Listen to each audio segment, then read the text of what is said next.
یو د هغو اعمالو نه چې انسان د نیک اعمالو طلب یې ډېره درنېږي د الله د رضا دپاره د حلال مال نه صدقه دا د انسان اعمالو طلب ډېره درنوي چې سړی دا حلال مال الله ورکړی دا حلال مال یې کسب کړی دا او د دې نه څه نه صدقه وکړي ضرور نه ده چې ډېر انسان کروڑونه او اربونه انسان خرج کړي نبی صلی اللہ علیہ وسلم انتہائی حد پر ذکر کر رسول اللہ صلی اللہ علیہ وسلم فرمائی ما صدق احد من طیبین یو سڑائی چه دا آغا دی حلال رزق نا صدقہ نکوی یو سڑائی دا اللہ رزق ورکڑے حلال رزق ذکر واللہ یقبل اللہ الا طیب حرام مال لکا کرونونا و ربونا و طول دنیا خرج کی انسان اللہ نہ قبل حلال مالنا نبی صلی اللہ علیہ وسلم فرمائی یو سڑائی صدقہ کی الا اخذه الرحمن بيمينه رب العالمین د خپل خیل ازبان دا قبل ګوره د الله بعض صفاتونه د قران کې او حدیث کې راغلي مونږ به هغه داسې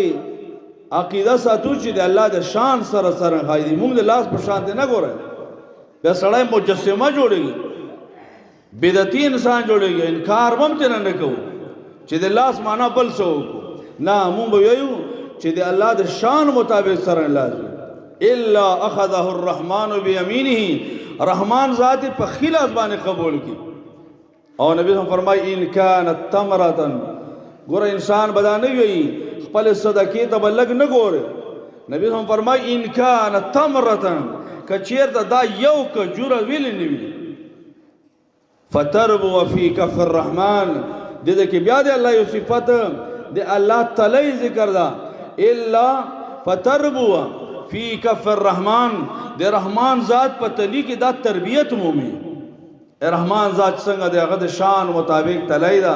پای کې دا غټیږي دا صدقه غټیږي د الله په تلی کې حتا تکون مثل الجبل تر دې چې دومره غټ شي لکه د یو غره په شان ته نه جوړ شي او حدیث کې د رسول الله فرمایي چې کله یو مؤمن صدقه وکړي نو رب العالمین یربیها له د دې کون کې د پاره دا تربیت کوي زیاتوي غټوي څنګه کما یربی احدکم فلوه او فصیله